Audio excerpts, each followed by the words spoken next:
జగన్ కి సంబంధించినంత వరకు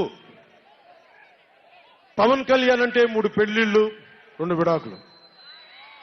అతని దృష్టిలో 4 పెళ్లిళ్ళు అంటాడు. మరి ఆ 4వ పెళ్ళం ఎవరో తెలియదు. జగన్ ఏమో నాకు తెలియదు. మరి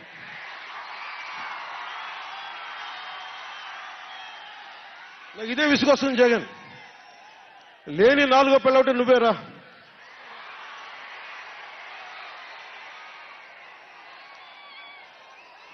నేను ఎప్పుడైనా సరే భారతి గారికి కూడా చెప్తున్నాను, మేడం భారతి గారు, మీరు ఊహించుకోండి, మేము ఎప్పుడన్నా సరే మిమ్మల్ని చాలా గౌరవంగా భారతి గారు, మేడం భారతి గారు అంటాం.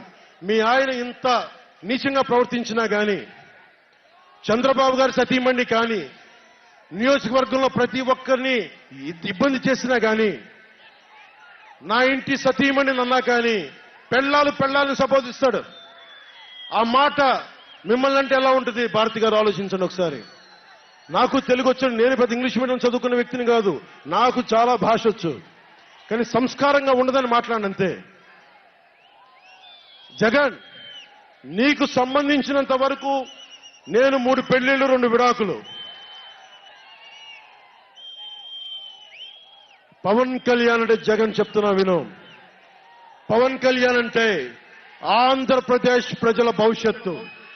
పవన్ కళ్యాణ్ అంటే ఈ దేశపు యువత కాలంలో. పవన్ కళ్యాణ్ అంటే కన్నీళ్లు తుడిచే చెయ్య.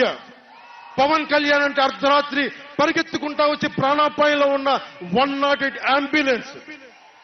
పవన్ కళ్యాణ్ అంటే ఆడబిడ్డలకి రక్షణగా ఉండి చేతికి కట్టే రాఖీ. పవన్ కళ్యాణ్ అంటే పెద్దోళ్ల భుజం మీద ఉన్న కండువ, గర్వంతో ఎగిరే జాతీయ జెండా పవన్ కళ్యాణ్ అంటే. పవన్ కళ్యాణ్ అంటే నిన్ను నట్టేటను ముంచే తుఫాన్, గుర్తుపెట్టుకో.